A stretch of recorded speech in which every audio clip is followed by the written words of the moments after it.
بسم اللہ الرحمن الرحیم۔ السلام علیکم۔ غزوہ بدر میں قریش کی ذلت آمیز ہزیمت کی خبر مکہ معظمہ پہنچی تو وہاں گھر گھر صف ماتم بچھ گئی۔ بدبخت ابو لہب کی حالت تو دیکھی نہ جاتی تھی۔ فرط علم نے اس کو اتنا نڈھال کر دیا کہ چلتے ہوئے قدم لڑکھڑاتے تھے۔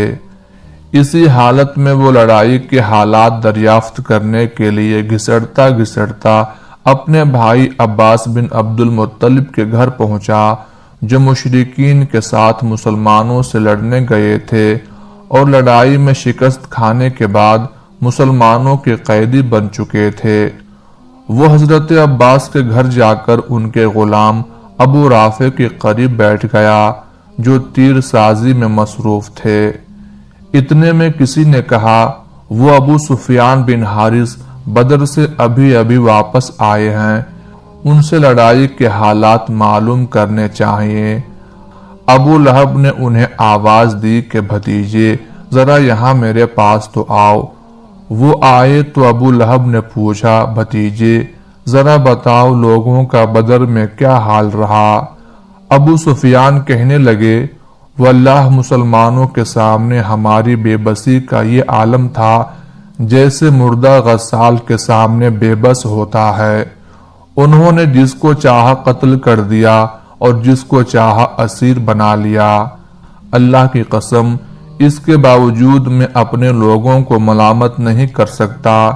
دراصل ہمارا مقابلہ کچھ ایسے گورے چٹے لوگوں سے ہوا جو چتکبرے گھوڑوں پر سوار تھے۔ اللہ کی قسم نہ وہ کسی چیز کو چھوڑتے تھے اور نہ کوئی چیز ان کے مقابل ٹھہر سکتی تھی۔ معلوم نہیں یہ کون لوگ تھے؟ ابو رافع نے فوراً کہا، وہ فرشتے تھے۔ یہ سن کر ابو لہب بھڑک اٹھا اور ابو رافع کے منہ پر زور سے ایک تماچا رسید کر دیا۔ ابو رافع بھی سنبھل کر اس سے گتھم گتھا ہو گئے، لیکن کمزور تھے۔ ابو لہب نے انہیں زمین پر دے مارا اور بے تحاشا پیٹنا شروع کر دیا۔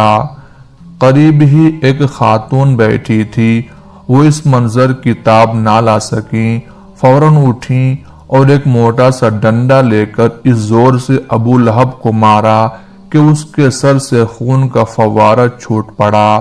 پھر کڑک کر بولی، بے حیا، اس کا آقا یہاں موجود نہیں ہے اور تو اس کو کمزور سمجھ کر مارتا ہے۔ ابو لہب کو اس خاتون کا مقابلہ کرنے کی ہمت نہ پڑی اور وہ کان دبا کر وہاں سے چل دیا۔ یہ غیرت مند اور بہادر خاتون جنہوں نے ابو لہب جیسے دشمن اسلام اور دشمن خدا کو ایسی رسوائی اور ذلت سے دوچار کیا، حضرت عباس رضی اللہ تعالی عنہ کی اہلیہ حضرت لبابۃ الکبریٰ رضی اللہ تعالی عنہا تھیں۔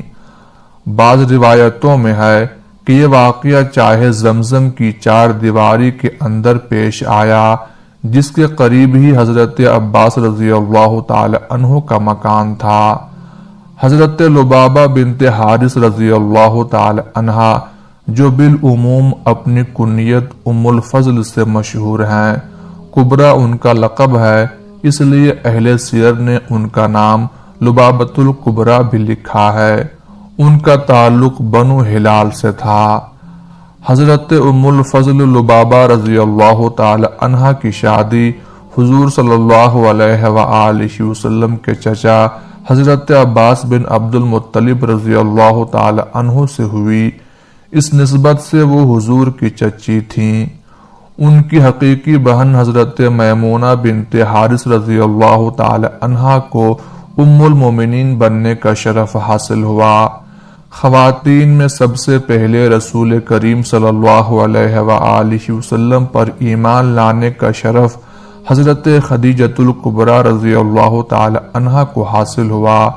ان کے بعد معتبر روایات کی روح سے حضرت ام الفضل رضی اللہ تعالی عنہا کو اس نعمت عظمیٰ کے حصول کا شرف حاصل ہوا۔ اس لحاظ سے وہ السابقون الاولون میں نہایت ممتاز درجہ رکھتی تھیں۔ حضرت ام الفضل رضی اللہ تعالی عنہا نے اپنے شوہر حضرت عباس رضی اللہ تعالی عنہ کے اعلانیہ قبول اسلام کے بعد مدینہ کی طرف ہجرت کی۔ یہ ہجرت فتح مکہ سے کچھ عرصہ پہلے ہوئی۔ حضرت ام الفضل کو رسول اکرم صلی اللہ علیہ وآلہ وسلم سے بے حد محبت اور عقیدت تھی، اور حضور صلی اللہ علیہ وآلہ وسلم کو بھی اپنی امّ محترمہ سے بڑا تعلق خاطر تھا۔ آپ اکثر ان کے گھر تشریف لے جاتے تھے۔ اگر دوپہر کا وقت ہوتا تو وہیں آرام فرماتے تھے۔ حضرت ام الفضل حضور صلی اللہ علیہ وآلہ وسلم کا سر اقدس اپنی گود میں رکھ کر آپ کے بالوں سے گرد یا تنکے وغیرہ دور کرتیں اور ان میں کنگھی کرتیں۔ ایک مرتبہ ام الفضل رضی اللہ تعالی عنہا نے خواب میں دیکھا کہ رسول اکرم صلی اللہ علیہ وآلہ وسلم کے جسد اقدس کا کوئی حصہ ان کے گھر میں ہے۔ انہوں نے اپنا خواب حضور صلی اللہ علیہ وآلہ وسلم کے سامنے بیان کیا تو آپ نے فرمایا، اس کی تعبیر یہ معلوم ہوتی ہے کہ اللہ تعالیٰ میری لخت جگر فاطمہ کو فرزند عطا کرے گا اور تم اس کو اپنا دودھ پلاؤ گی۔ کچھ عرصہ بعد حضرت فاطمہ الزہرا رضی اللہ تعالی عنہ کے فرزند حضرت حسین رضی اللہ تعالی عنہ پیدا ہوئے۔ حضرت ام الفضل رضی اللہ تعالی عنہ نے انہیں اپنا دودھ پلایا اور ان کی کفیل بن گئیں، اس لیے سارا خاندان نبوت حضرت ام الفضل رضی اللہ تعالی عنہ کی بہت عزت و تکریم کرتا تھا۔ ایک دن حضرت ام الفضل حضرت حسین رضی اللہ تعالی عنہ کو اپنی گود میں لیے ہوئے حضور صلی اللہ علیہ وآلہ وسلم کی خدمت میں حاضر ہوئیں۔ آپ صلی اللہ علیہ وآلہ وسلم نے اپنے پیارے نواسے کو ان کی گود سے لیا اور پیار کرنے لگے۔ ننھے حسین رضی اللہ تعالی عنہ نے حضور صلی اللہ علیہ وآلہ وسلم کی گود میں پیشاب کر دیا۔ حضرت ام الفضل رضی اللہ تعالی عنہ نے انہیں فوراً حضور کی گود سے لے لیا اور جھڑک کر کہا، ارے ننھے، یہ تو نے کیا کیا؟ رسول اللہ صلی اللہ علیہ وآلہ وسلم کی گود میں پیشاب کر دیا۔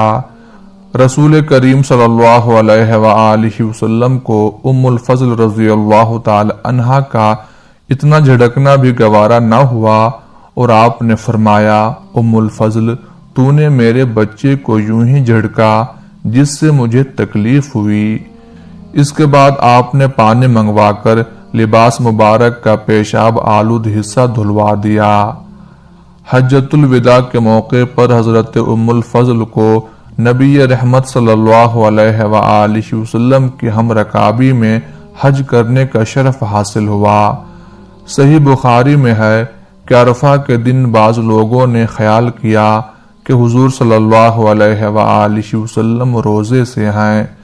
جب حضرت ام الفضل کو ان لوگوں کا یہ خیال معلوم ہوا تو انہوں نے ایک پیالہ دودھ کا حضور کی خدمت میں بھیجا۔ آپ صلی اللہ علیہ وآلہ وسلم نے دودھ پی لیا، اس سے لوگوں کا شک دور ہو گیا۔ حضرت ام الفضل رضی اللہ تعالی عنہ نے حضرت عثمان غنی رضی اللہ تعالی عنہ کے عہد خلافت میں اپنے شوہر حضرت عباس رضی اللہ تعالی عنہ کے سامنے ہی وفات پائی۔ نماز جنازہ حضرت عثمان غنی رضی اللہ تعالی عنہ نے پڑھائی۔ اللہ تعالیٰ کی ان پر ہزارہ رحمتیں نازل ہوں، آمین یا رب العالمین۔